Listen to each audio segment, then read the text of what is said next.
suis Césaire Aranzo.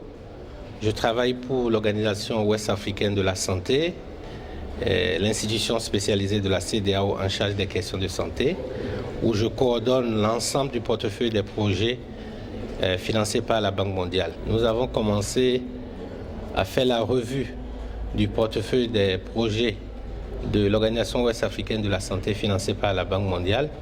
Nous sommes à notre 4e revue depuis la mise en place du portefeuille et nous avons convenu avec la Banque mondiale de marquer un arrêt et de faire la rétrospective sur l'ensemble des activités que nous avons menées et de faire le point sur nos performances, aussi bien nos performances en termes d'activités mises en œuvre, mais nos performances fiduciaires également, performances financières et passation des marchés, suivi, évaluation, gestion de projet et tout ce que vous savez.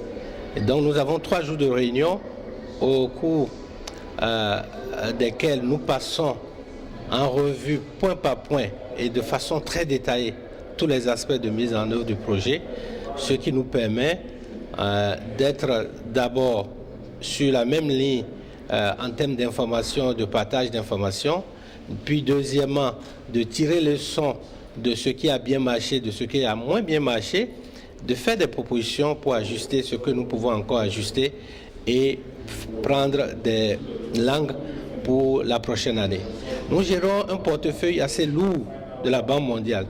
Nous gérons un portefeuille de près de 600 millions de dollars quand nous mettons ensemble le portefeuille des pays que nous coordonnons et le portefeuille alloué à l'OAS qui s'élève à près de 70 millions de dollars américains.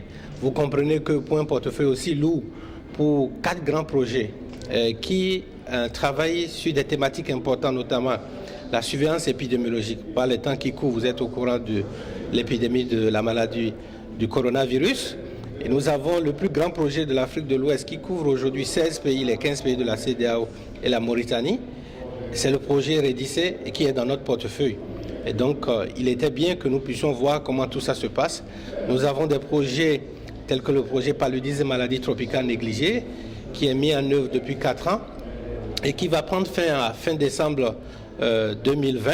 Il était bien aussi que nous puissions voir ensemble quels sont les résultats que nous avons atteints, quels sont les efforts supplémentaires à faire avant la fin du projet, puisque très bientôt nous allons avoir l'évaluation finale, et quels sont les bouchées d'où à mettre. C'est pareil pour le projet harmonisation et réglementation pharmaceutique en Afrique de l'Ouest. Vous comprenez les questions de médicaments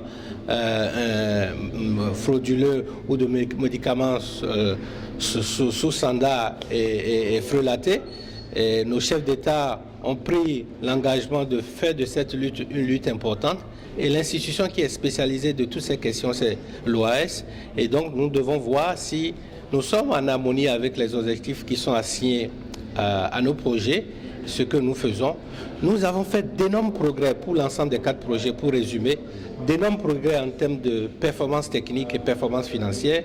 En moyenne, pour l'ensemble de nos projets, nous sommes à plus de 87% de performance financière et plus de 90% de performance en termes d'activités planifiées et exécutées. C'est une fierté pour notre institution. Elle grandit notre institution et la Banque mondiale qui nous fait confiance est fière de ce que nous faisons. Mais nous n'allons pas dormir sous nos lauriers. Nous sommes conscients qu'il y a encore des défis à relever, des défis en termes de gestion financière, et des défis en termes de passation des marchés, parce que imaginez pour un projet comme pour le projet harmonisation et réglementation pharmaceutique, si l'institution doit gérer 16 différents projets, c'est-à-dire pour les 15 pays de la CEDEAO et pour l'institution elle-même, ce n'est pas chose facile. Donc nous avons des problèmes énormes et nous comprenons désormais, avec l'expérience que nous avons faite, que si nous devons faire le design d'un nouveau projet, nous n'allons pas faire le design de cette façon. La Banque mondiale est consciente, nous sommes conscients, parce que nous n'avons pas les capacités de gérer 16 projets à la fois. pour le nombre de personnes que nous avons. 16 projets dans un même petit projet, dans un même projet, c'est énorme. Voilà un peu les défis que nous avons, programmatiques, les défis liés à l'arrangement institutionnel de projets. Et c'est une leçon apprise comme quoi, si on doit développer de nouveaux projets en collaboration avec la banque, il faut tirer leçon de ces expériences. La santé, à travers le leadership de son DG, le professeur Stanley Okolo, a pris le taureau par les cornes avec l'appui du président de la commission de la CEDEAO.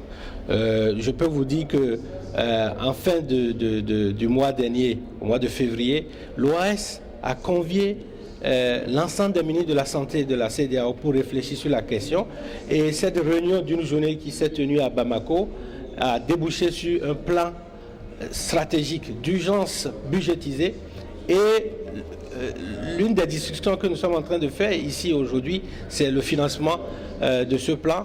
Et la Banque mondiale y contribue énormément et notre management travaille à ce que d'autres partenaires qui sont disponibles y contribuent avec le soutien de la commission de la CEDEAO et de nos chefs d'État. C'est pour vous dire que nous sommes dans le feu de l'action et notre portefeuille et toute l'institution contribue à adresser.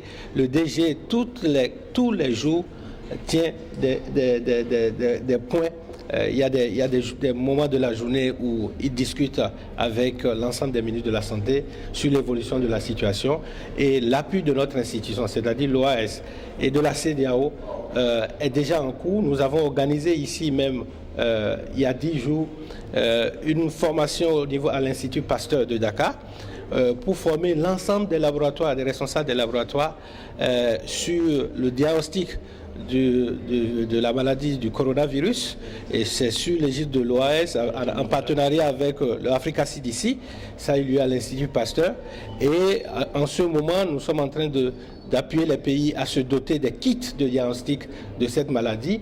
Et nous travaillons également sur le côté de la communication.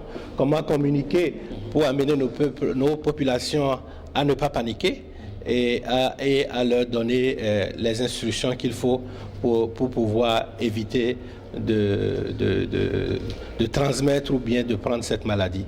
Donc nous faisons tout ce qui est de notre pouvoir pour faire en sorte que cette maladie soit au passé et nous osons qu'avec toutes les dispositions qui sont prises dans nos pays, notamment au Sénégal, j'écoutais la presse hier, que nous allons arriver à bout de cette maladie si elle arrivait à attaquer nos pays. D'ailleurs, vous voyez, un seul cas au Sénégal et la gestion de ce cas, elle est parfaite. Et bravo au gouvernement sénégalais.